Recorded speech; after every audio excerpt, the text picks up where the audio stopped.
नमस्कार मित्रों, मैं शंभु प्रकाश भट्ट। संस्कृत प्रज्ञा एसपीवी इस यूट्यूब चैनल में आपका हार्दिक स्वागत एवं अभिनंदन है। हम पाठ चलाने जा रहे हैं अभिज्ञान शाकुंतलम का।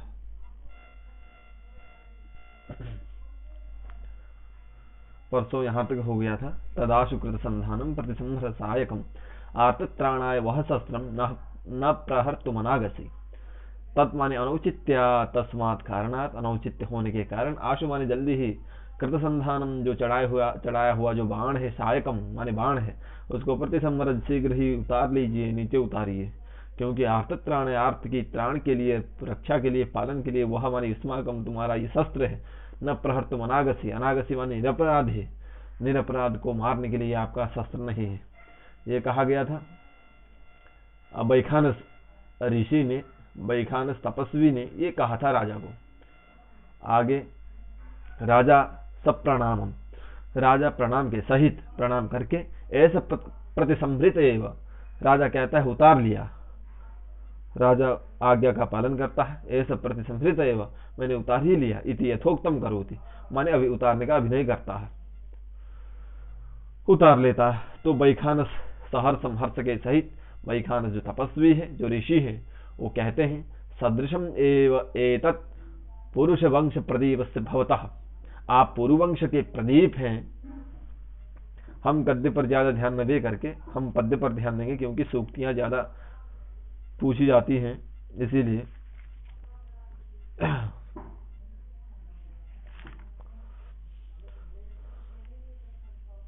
पुरुवंश के प्रदीप स्वरूप हैं आप, प्रदीप हैं। आपके लिए इस प्रकार का आश्रम मर्यादा का संरक्षण कुल की मर्यादा के अनुरूप है, यह वैखानस कहते हैं। और आगे कहते हैं जन्म यस्य पुरोर्वंशे युक्त रूपमिदं तव पुत्रमेवं गुणोपेतम चक्रवर्तिनम आपनुहि। जन्म यस्य पुरोर्वंशे, यस्य जन्म पुरोर्वंशे, जिसका जन्म पुरुवंश में हुआ हो, युक्त रूपम इदम तव,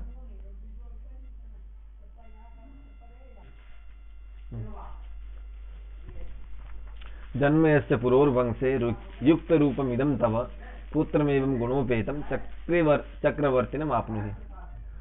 ऋषि वैखानस राजा को कहते हैं यस्य जन्म पुरोर्वंशे, जिसका जन्म पुरु के वंश में हुआ हो, युक्त रूपम इदम तव, उपयुक्त रूप से जो युक्त हो, जो रूप से युक्त हो, पुत्रम एवं गुणोपेतम, इसी प्रकार से, इस गुणों से, जो गुण आप में हैं उन गुणों से युक्त तुम्हारा पुत्र होगा, वह पुत्र चक्रवर्ती होगा। ऐसा गुण से आप में रहने वाले जो गुण हैं, उन गुणों से युक्त चक्रवर्ती पुत्र को आप प्राप्त करेंगे। चक्रवर्तिनम आपनुहि।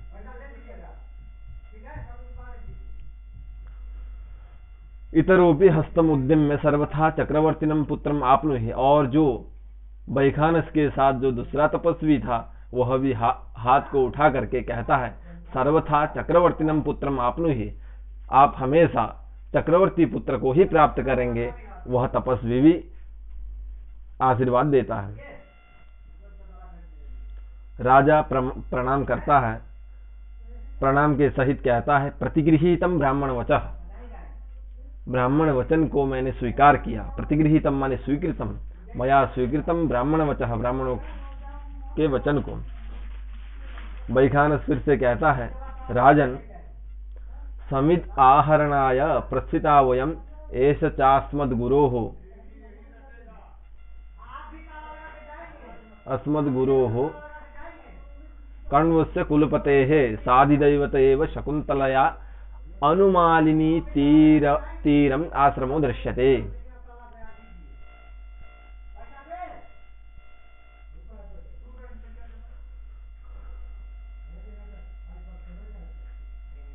यहाँ पर बैखानस कहते हैं हे राजन, और जैसे ही बैखानस और तपस्वी आश्रम से बाहर निकल रहे थे और राजा दुष्यंत भी वहीं पर मिला था, तो बैखानस कहते हैं समित आहरणाय प्रस्थिता वयम, हम तो समिधा लेने के लिए, समिधा का आहरण करने के लिए हम प्रस्थान कर रहे हैं।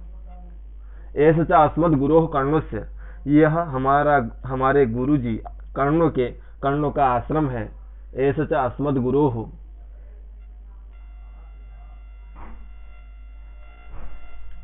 गुरोः कर्णवस्य कुलपतेः। कुलपति आश्रम के स्वामी जो कर्ण है हमारे गुरुजी, उनका यह आश्रम है। साधिदैवत एव शकुंतलया।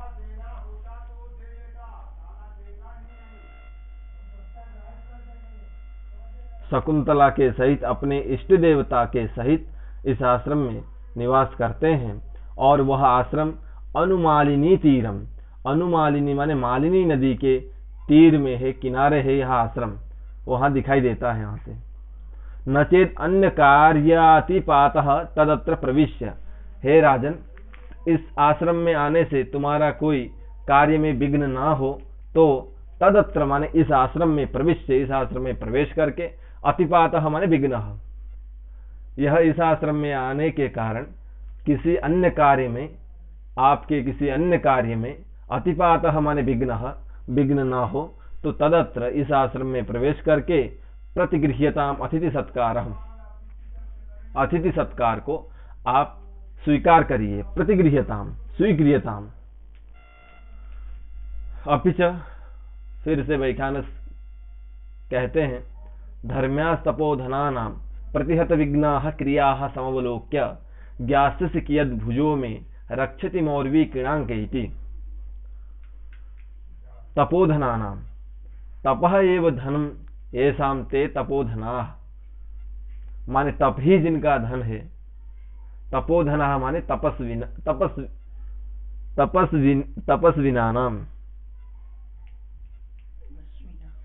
तपस्विनाम।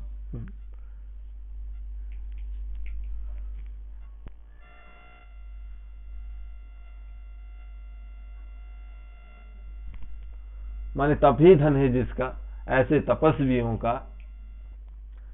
क्रिया समवलोक्य माने धर्म्याः क्रिया, जो धार्मिक क्रिया है वो क्रिया कैसी है तो प्रतिहत विघ्नाः, प्रतिहत माने निर्विघ्न, प्रतिहत माने जो निर उपसर्ग का जो अर्थ है तदर्थ का ही वाचक यहाँ पर प्रतिहत है। प्रतिहत विघ्नाः माने निर्विघ्न पूर्वक धार्मिक क्रिया को देख करके जो तपोधन है, जो तपस्वी है, उन तपस्वियों की जो धार्मिक क्रिया है वो निर्विघ्न पूर्वक ये धार्मिक क्रिया को देख करके, समवलोक्य माने अच्छी तरह से अवलोकन करके, ज्ञास्यसि आपको ज्ञान होगा, आपको पता होगा कि कियद् भुजो में रक्षति, कियद् भुजो माने केन प्रकारेण, किस प्रकार से मेरे ये बाहु हैं, मेरी ये भुजाएं हैं, ये किस प्रकार से रक्षा करती हैं। मौर्वी क्रीणांके इति, मौर्वी माने धनुष, किर्ण माने होता है डोरी, जो धनुष की जो डोरी है उसके द्वारा, अंक माने चिन्ह, जो उंगली में, जो हाथ में, जो धनुष की डोरी से जो अंक चिन्ह हुआ है, जो गड्ढा हुआ है, वह उसका मतलब वो क्यों हुआ है, उसका फल क्या है, यह आपको ज्ञान हो जाएगा। ज्ञास्यसि कियद् भुजो में रक्षति मौर्वी क्रीणांक। राजा कहता है, अपि सन्निहितो अत्र कुलपति ही, तो आश्रम में सन्निहित है क्या कुलपति। कुलपति माने महर्षि कर्ण आश्रम में सन्निहित उपस्थित है, ये पूछता है।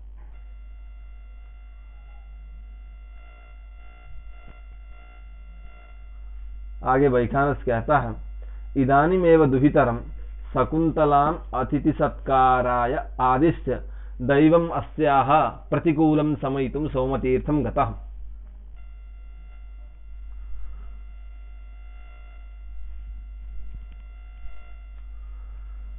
माने इदानीमेव, अभी अभी, मतलब निकट भूत में ही, निकट भूतकाल, सन्निकट भूतकाल में ही, दुहितरम शकुंतलाम, शकुंतला को अतिथि सत्कार आदिश्य माने अपना यह अधिकार, उत्तराधिकार सौंप करके, शकुंतला को आदेश करके, अतिथि सत्कार इत्यादि करने के लिए सौंप करके, आदेश दे करके, दैवम माने भाग्यम, भाग्य को, अस्याः शकुंतलायाः, इस शकुंतला का भाग्य, प्रतिकूलम प्रतिकूल है, उसका शमन करने के लिए, शांति करने के लिए, माने ग्रह गोचर जो है विपरीत होने के कारण ग्रहों की शांति के लिए, शमयितुम शांति के लिए, सोम तीर्थम गतः, वो सोम तीर्थ को गए हैं। ऐसा वैखानस माने आश्रमस्थ ब्रह्मचारी ऐसा कहता है। राजा कहता है भवतु, माने अच्छा ठीक है। तामेव द्रक्ष्यामि, माने उस शकुंतला को ही देखूंगा। सा खलु विदित भक्तिर माम महर्षये निवेदयिष्यति, माने मुझे आश्रम में तो जाना पड़ेगा, क्योंकि यदि नहीं जाएंगे तो महर्षि कर्णों को पता चलेगा कि राजा आकर के भी हमारे आश्रम में प्रवेश नहीं किया।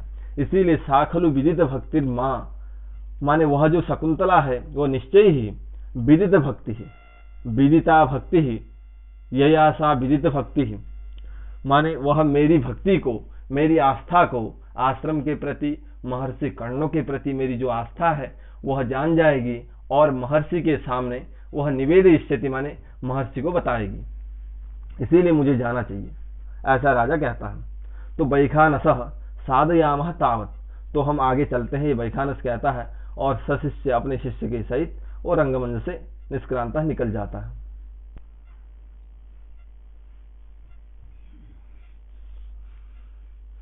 आगे राजा कहता है सूत को, सूत माने अपने सारथी को,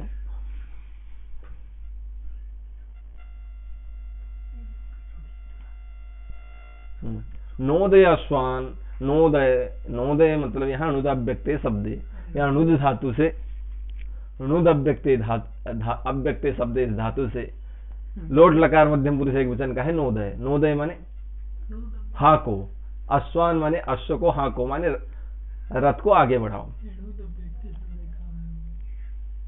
तो पुण्य आश्रम दर्शन है ना आत्मान पुनीमहे, इस पुण्य आश्रम के दर्शन से आत्मान माने हम अपने को पुनीमहे माने पवित्र करें, ऐसा राजा सूत को कहता है। और सूत कहता है यथा आज्ञापयति आयुष्मान, हे राजन आप जैसी आज्ञा करते हैं। तो ऐसा कह करके सूत रथ की वेग को, रथ को आगे बढ़ाता है। हाँ, इति भूयो रथ वेगम निरूपयति, माने तेज से ज्यादा रथ के वेग को अधिक निरूपण करता है, माने आगे बढ़ाता है, तीव्र करता है।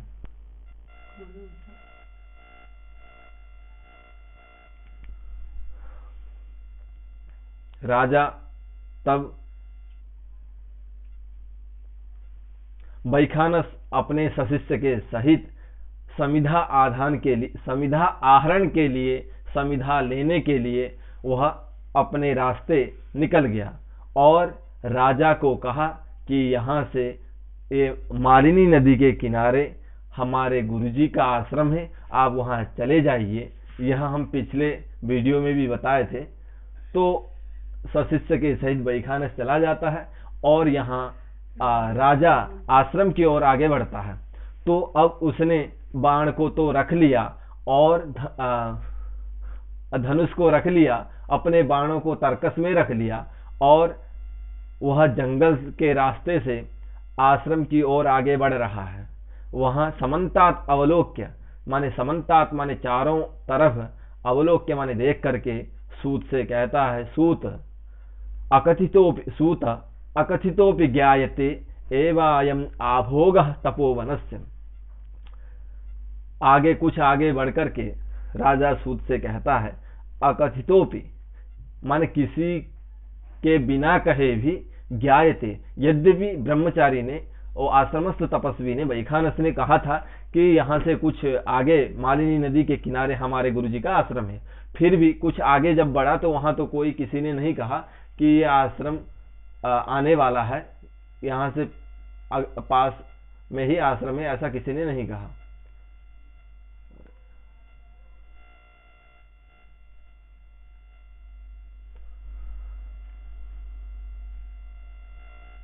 अखजितो भी, किसी ने नहीं कहा, फिर भी ज्ञायते माने पता चल रहा है, ज्ञान हो रहा है कि यही जो आभोग माने सीमा क्षेत्र, आभोग माने ये जो क्षेत्र है ये तपोवन से, ये तपोवन का क्षेत्र है, ऐसा लग रहा है, ऐसा राजा कहता है।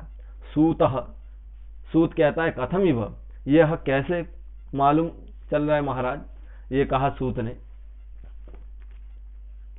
क्योंकि वहां न कोई तपस्वी दिख रहा है, न कोई आश्रम दिख रहा है। अभी तो आश्रम काफी दूर है, और आप कैसे कह रहे हैं कि ये आश्रम की भूमि है?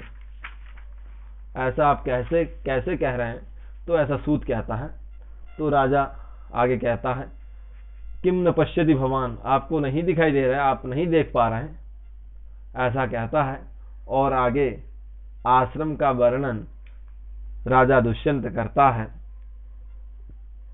निवारः शुककोटरार्भक मुख भ्रष्टास्तरूणामधः प्रस्निग्धः कुचिदिङ्गुदी फलमिदः शुच्यन्त एवोपलाः।